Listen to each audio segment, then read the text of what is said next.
Nobody can stop this flow. Hallelujah. Hallelujah.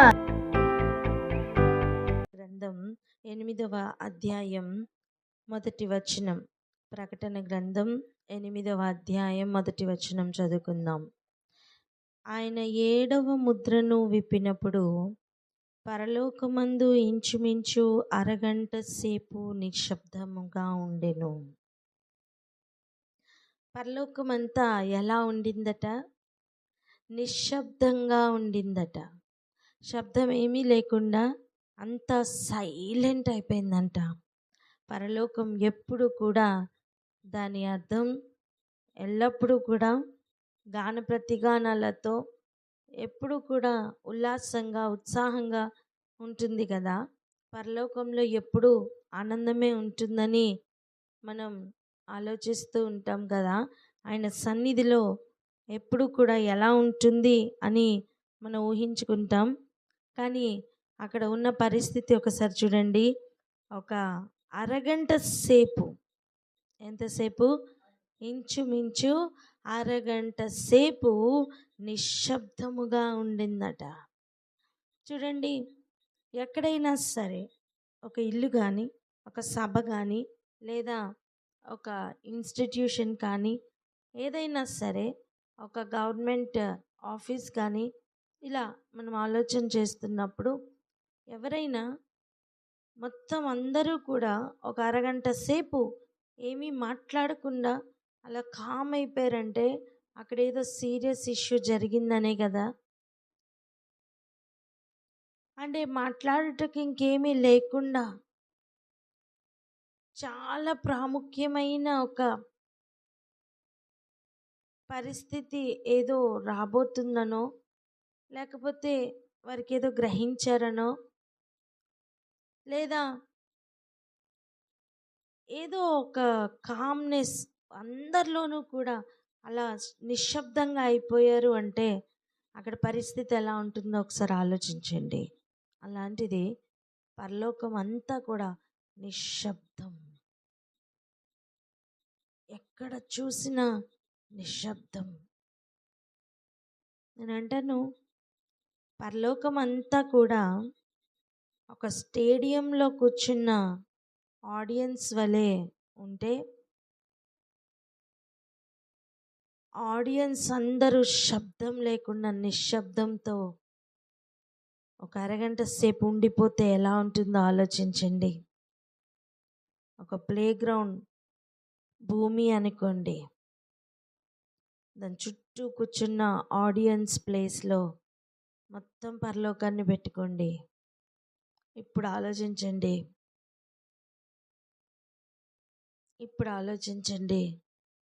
పరలోకం అంతా నిశ్శబ్దంగా, ఏ సౌండ్ లేకుండా అలా స్తంభించిపోయినట్టుగా ఒక అరగంట సేపు ఉండిపోయారనుకోండి,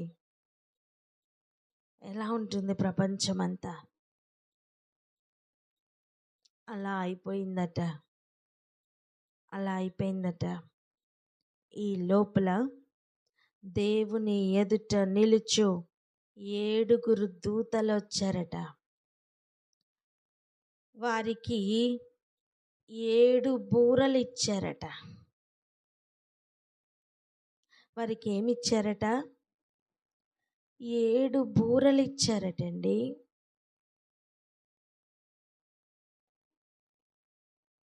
అలా 7 బూరలు కూడా పట్టుకున్నవారు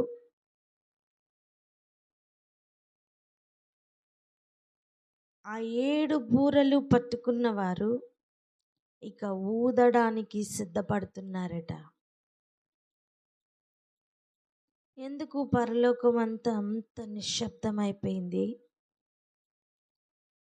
ఎందుకు అంత ఒక సౌండ్ లేని స్థితిలోనికి ఎందుకు ప్రతి ఒక్కరు వెళ్ళారు అంటే, దేవుని యొద్ద నిలబడి ఉన్న దూతలు ఆ బూరలు అంత ప్రాముఖ్యమా అంటే, మరి వచనాలు చదివితే మనకు అలాగనే అనిపిస్తుంది.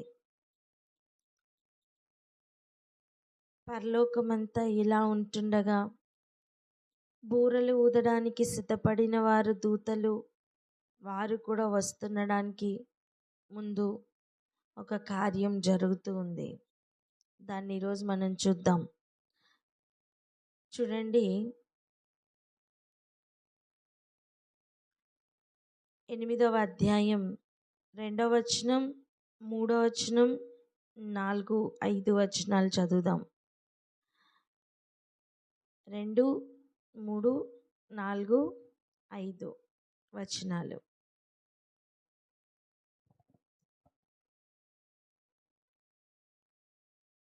తీసిన వారు చదువుతారా? అంతటా నేను ప్రకటన గ్రంథం 8వ అధ్యాయం 2వ వచనం. అంతటా నేను దేవుని ఎదుట నిలుచు 7 దూతలను చూస్తున్నాను. వారికి 7 బూరలు ఇవ్వబడెను. మరియు సువర్ణ ధూపార్తి చేత పట్టుకొని ఉన్న వేరొక దూత వచ్చి బలిపీఠం ఎదుట నిలువగా, సింహాసనము ఎదుట ఉన్న సువర్ణ బలిపీఠము పైన పరిశుద్ధులందరి ప్రార్థనలతో కలుపుటకై అతనికి బహుధూప ద్రవ్యములు ఇయ్యబడెను.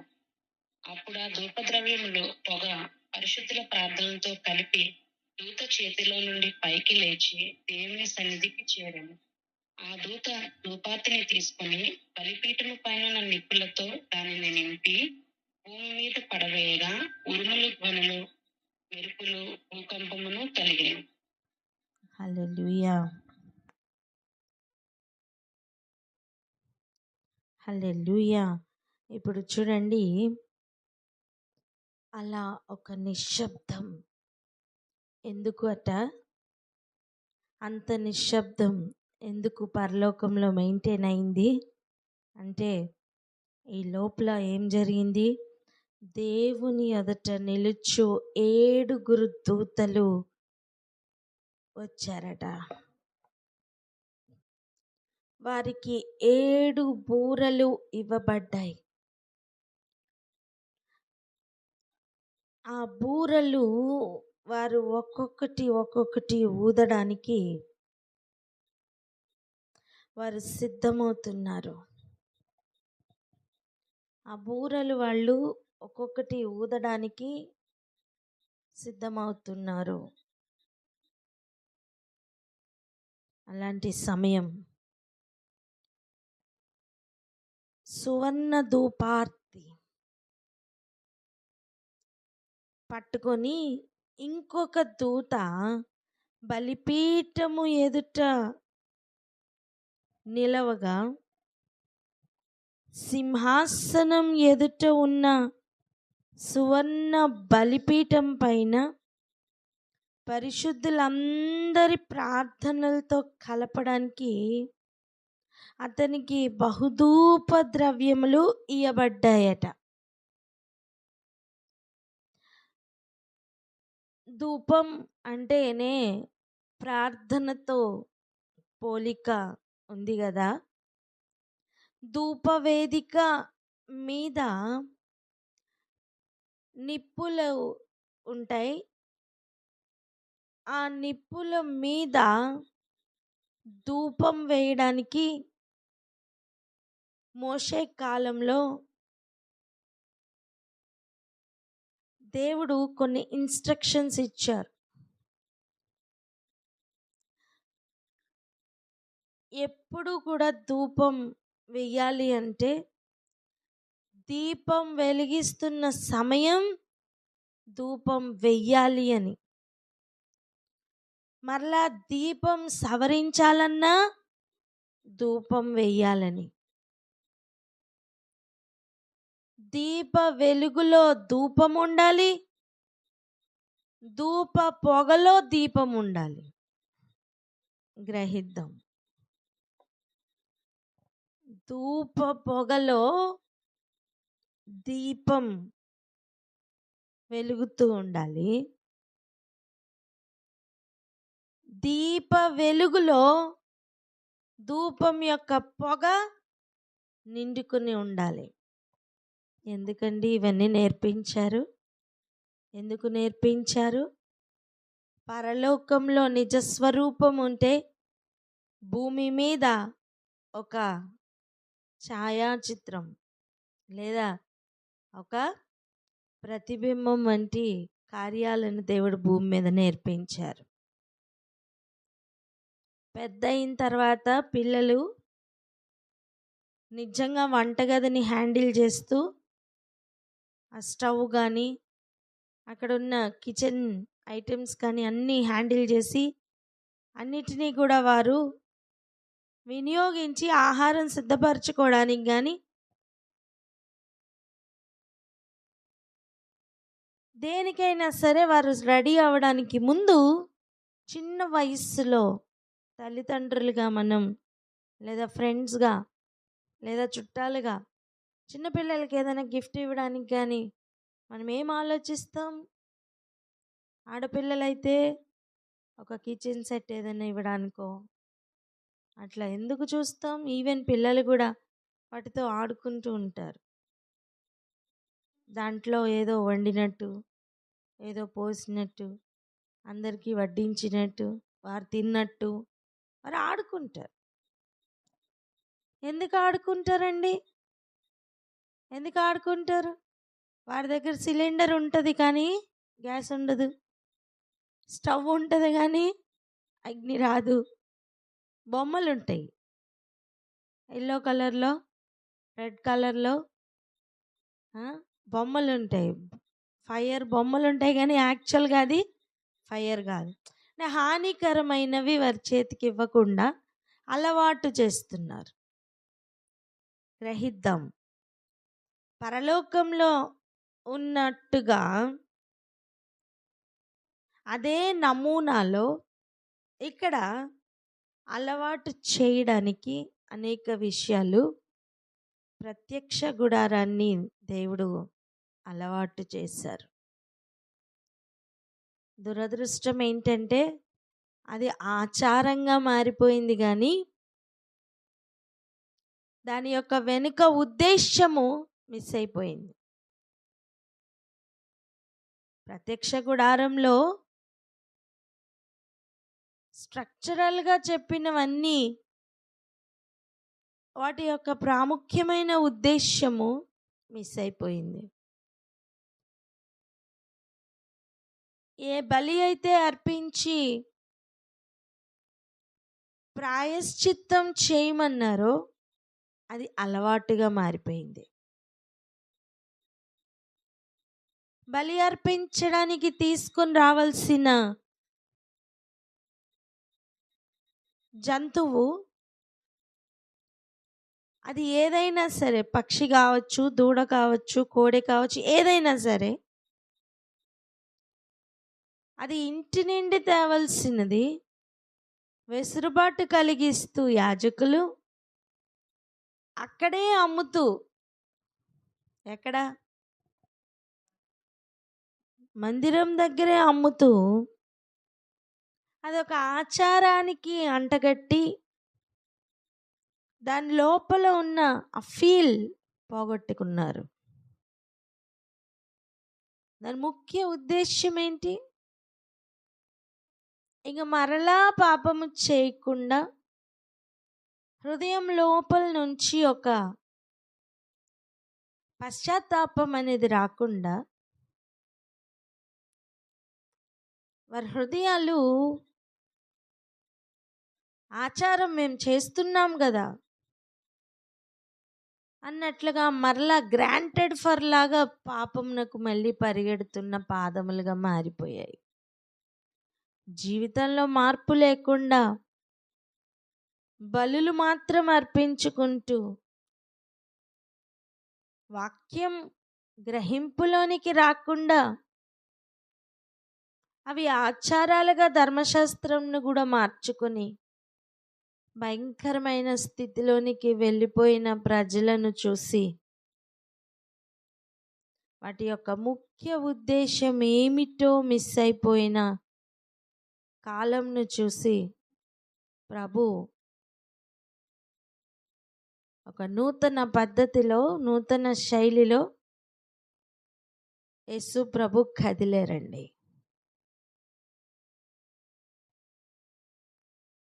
మందిరం అంటే కోపమా? యాజకులు అంటే కోపమా? శాస్త్రులంటే, పరిసయ్యులంటే ఎందుకు ఆయన అలా అయిపోయారంటే ఒకటే కారణం. అక్షరార్థంగా వాళ్ళు ఆగిపోయి ఆత్మ చెప్పుచున్న మాట వినలేని ఒక స్థాయిలోనికి వెళ్ళిపోయారు గనుక, మనస్సు మారలేని ఒక స్థితిలోనికి వెళ్ళిపోయారు గనుక దుఃఖపడుతూ ప్రార్థనలో గడిపిన యేసయ్య ప్రతి ఒక్కరి పరిశుద్ధుల ప్రార్థనలు పరలోకమునకు చేరుతున్నాయి. ప్రార్థన అనేది పరలోకమునకు ఎంతగా చేరుతుందో తెలుసా? ప్రార్థన యొక్క కనెక్టివిటీ దేవుడు మనకు ఒకసారి నేర్పించారు, గుర్తుందా? ఒక కాన్ఫరెన్స్ కాల్ వంటిది ప్రార్థన. చెప్పండి, ప్రార్థన ఎటువంటిది? ఒక కాన్ఫరెన్స్ కాల్ వంటిది. ఎలాంటిదంటే, నీకు ఆ టవర్ ఓపెన్ అవ్వాలి, ఆ సిగ్నల్ నీకు దొరకాలి. తండ్రి కుడిపార్శ్వమున యేసయ్య విజ్ఞాపన చేస్తూ ప్రార్థనలోనే ఉన్నారు కదా. ఆ మెయిన్ లైన్కి కనెక్ట్ అవుతూ భూమి మీద ఉచ్చరింప శక్యము కాని మూల్గులతో పరిశుద్ధాత్ముడు మెయిన్ లైన్కి కనెక్ట్ అయి ఉన్నారు. నువ్వు ప్రార్థన చేస్తున్న సమయం ఈ లైన్కి కనెక్ట్ అవ్వాలి. ఏ లైన్కి కనెక్ట్ అవ్వాలి? పరలోకంలో విజ్ఞాపనకి, భూమి మీద జరుగుతున్న మూల్గుకి ఈ మధ్యలో ఈ లైన్ ఉందే, ఈ ప్రార్థన లైన్ ఉందే, దానికి కనెక్ట్ అవ్వాలి మన ప్రార్థన లైన్. ఎంతమందికి అర్థమవుతుంది? ఆ ధూపం అలా లేవాలని, ఎల్లప్పుడూ ధూపవేదిక దగ్గర ఉండే అనుభవంలోకి వెళ్ళాలని రాజులైన యాజక సమూహంకు దేవుడు సూచిస్తున్న సూచన. సాయంకాలం నైవేద్యం సమయం దీపం వెలిగించి, ఉదయకాల సమయం దీపమును సవరిస్తూ,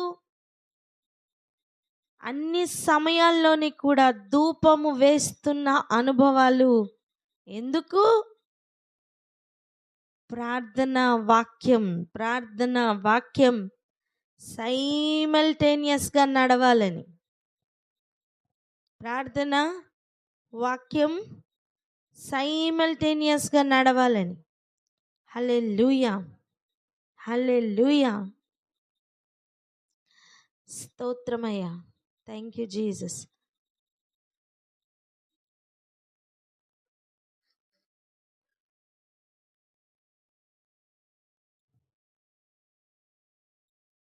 నేను ఒక దర్శనమును చూస్తున్నాను, దయచేసి గ్రహించండి. చీమలు జ్ఞానము కలిగినవి. చీమలు ఆహారం దొరికే వేళలో అల్లుపు ఎరగక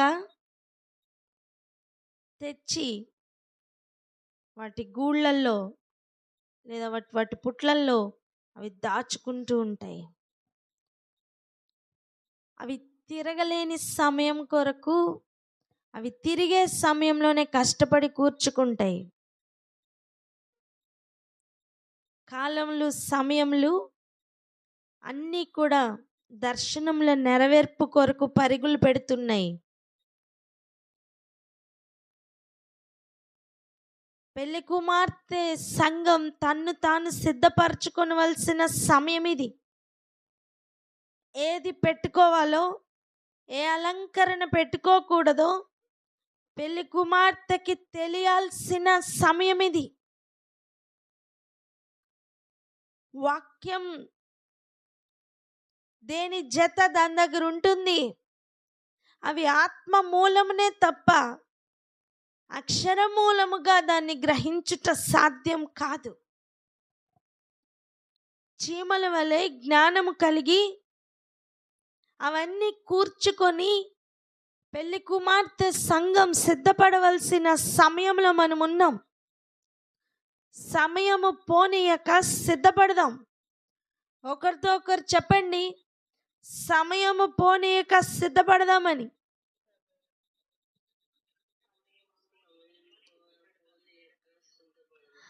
చీమలకున్న గొప్ప లక్షణం ఏంటో తెలుసా? చీమలు ఆహారంను చూస్తే మరి ఒకదానికొకటి ఎలా చెప్పుకుంటాయో తెలియదు, కానీ ఆ గుంపంతా వచ్చేస్తాయి. వచ్చి వాటికి కావలసిన ఆహారం, వాటి బరువెంత, అవి మోసే ఆహారపు బరువెంత. అంత చిన్నవైనా సరే మోయగలిగినంత కంటే ఎక్కువైన వాటిని ఆ కొండెలతో కొరుక్కొని నెత్తి మీద పెట్టుకొని పరుగులు పెడుతూ ఉంటాయి.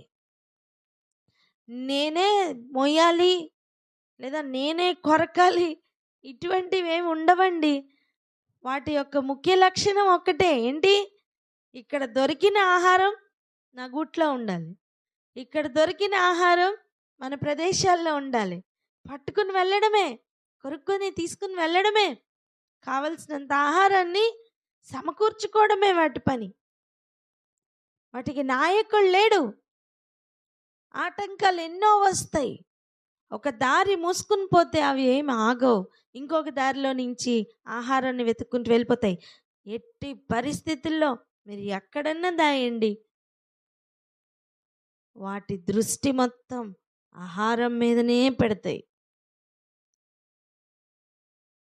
ఎంత జ్ఞానం కలిగినవి నిజంగా.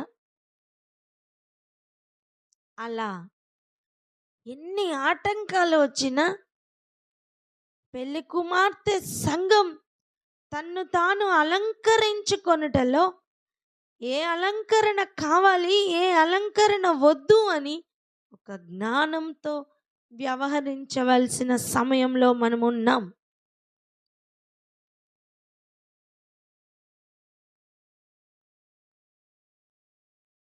ఎంతమందికి అర్థమవుతుంది?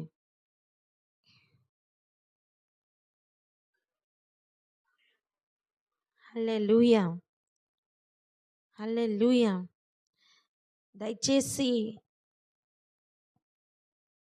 దయచేసి అర్థం చేసుకోండి. వస్త్రములు జాగ్రత్తగా పెట్టుకుందాం. అపవాది మాట విని పడిపోయిన కాలం ఇంకా చాలు. ఏ మాట వినాలి, ఏ మాట వినకూడదు, ఏ మాట మాట్లాడాలి, ఏ మాట మాట్లాడకూడదు, చాలా చాలా జాగ్రత్తగా అడుగులు వేయవలసిన సమయమే ఇది. మన రక్షణ కాపాడుకోవాల్సిన సమయం.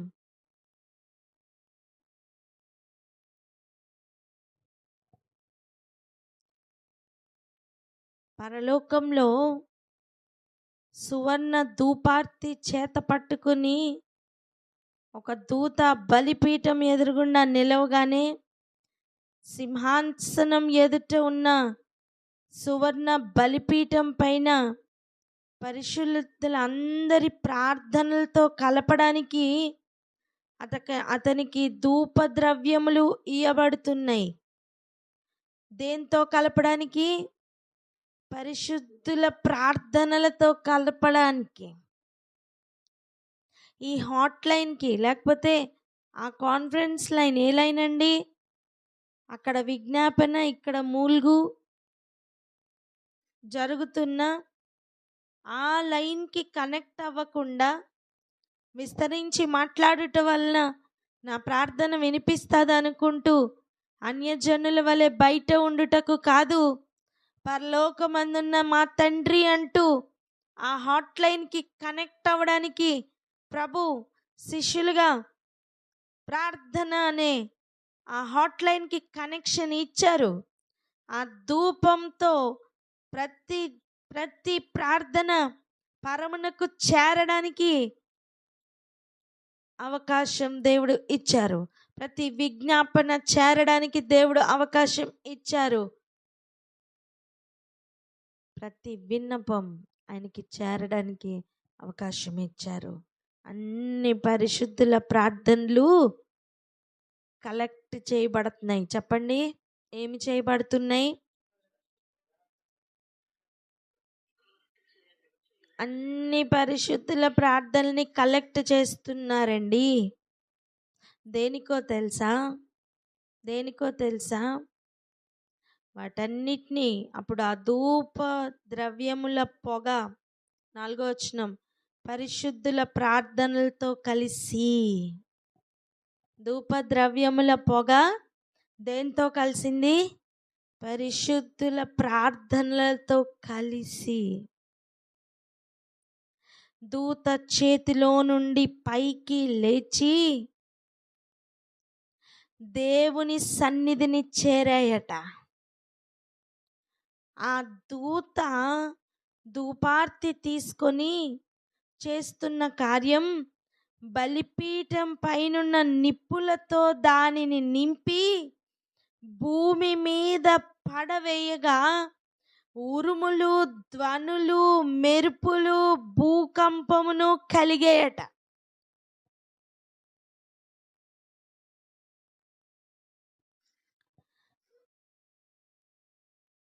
ఆయన సన్నిధికి చేరుతున్న ప్రార్థనలు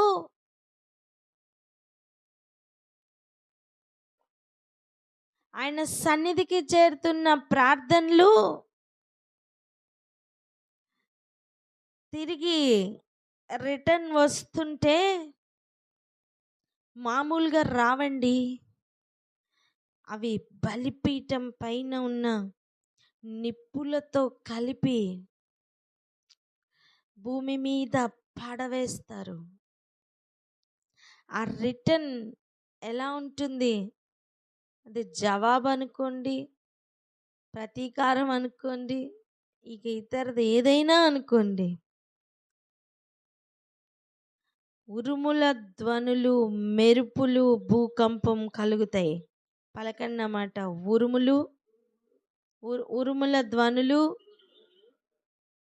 ఉరుముల ధ్వనులు, మెరుపులు, భూకంపములు. ఇలాగే చెప్పరా? ఆమేన్. ఉరుముల ధ్వనులు, మెరుపులు, భూకంపమును కలుగుతాయి.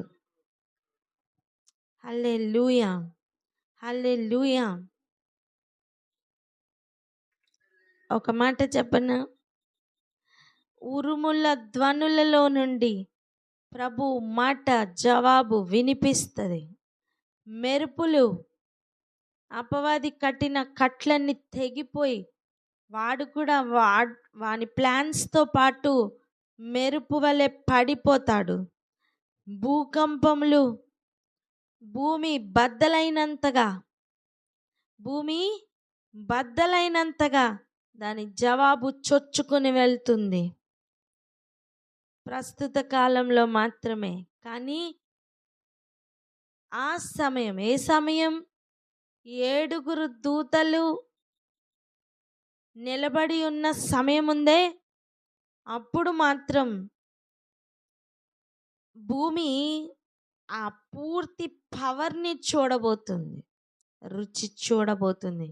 తట్టుకోలేదు. ఇవన్నీ ఇలా జరుగుతూ ఉంటాయి. కానీ పెళ్లి కుమార్తె సంఘముగా నువ్వు నేను సిద్ధపడడం అనేది చాలా చాలా ప్రాముఖ్యమైన విషయం. సమయం లేదు సుమా, సమయం లేదు సుమా. ఆ చీమలు జ్ఞానం కలిగి ఎలాగైతే వాటి ఆహారం కూర్చుకుంటున్నాయో అంత బిజీగా, అంత స్పీడ్గా. ఎర్ర చీమలకు నల్ల చీమల పరుగు కావాలి. గ్రహించువారు గ్రహించుదురుగాక. ఆహారం కూర్చుకొనట్లో స్పీడ్ పెరగాలి. అలా వాక్యం వాక్యం వాక్యం కూర్చుకుంటూ తను తాను సిద్ధపరచుకుంటున్న సంఘంగా మనం సిద్ధపడదామా? ప్రార్థన చేసుకుందామా? ఏ ప్రార్థన వ్యర్థం కాదని గ్రహింపులోనికి వచ్చిందా? ఆ హాట్లైన్కి కనెక్షన్ దొరకకుండా ఎంత మాట్లాడినా వ్యర్థమే కదా నాన్న. కాల్ కనెక్ట్ అవ్వకుండా ఎంత మాట్లాడినా వ్యర్థమా కాదా చెప్పండి. కాల్ కనెక్ట్ అయ్యి అవతల వ్యక్తి హలో అంటే కదా ఇక్కడి నుంచి మన మాట వినిపిస్తుంది.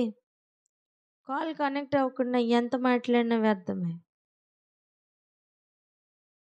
మొరపెట్టిన తోడనే ఆయన ఉత్తరం ఇచ్చులాగున ఒక హాట్లైన్ కనెక్షన్లో ఎప్పుడు కూడా వెళ్ళి ఆ అనుభవాల్లోనికి వెళ్ళడానికి ప్రయత్నం చేద్దాం. మన ప్రార్థనలు ఏవి కూడా వ్యర్థంగా పోవని నమ్మండి. కానీ ఆ హాట్లైన్ కనెక్షన్కి కనెక్ట్ అయితే మాత్రమే. చేతులు రక్తంతో నిండుకొని, దోషముతో నిండుకొని, హృదయం అంతా కూడా కపటంతో నిండుకొని ఉంటుండగా ఆ ప్రార్థన ఆయన సన్నిధికి చేరదు. రక్షింప నేరకుండునట్లు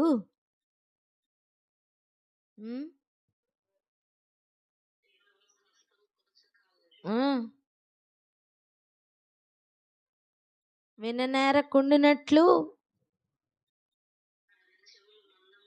హల్లెలూయా. ఈ మొర అక్కడికి చేరకపోవడానికి కారణం మన దోషమే. అవి కడుక్కొని ఆ హాట్లైన్ కనెక్షన్కి కనెక్ట్ అవుదాం. ఆయన చిత్తం చేయటయే ఆహారంగా కదులుదాం. ఆయన చూపించునున్న ప్రతి విత్తనం లేదా ఆహారం అదంతా కూడా సమకూర్చుకొని వారిగా, చురుకైన వారిగా, సోమరులుగా కాదు చురుకైన వారిగా కదులుదాం. పెళ్లి కుమార్తె సంఘం తన్ని తాను సిద్ధపరచుకొనును గాక. అక్క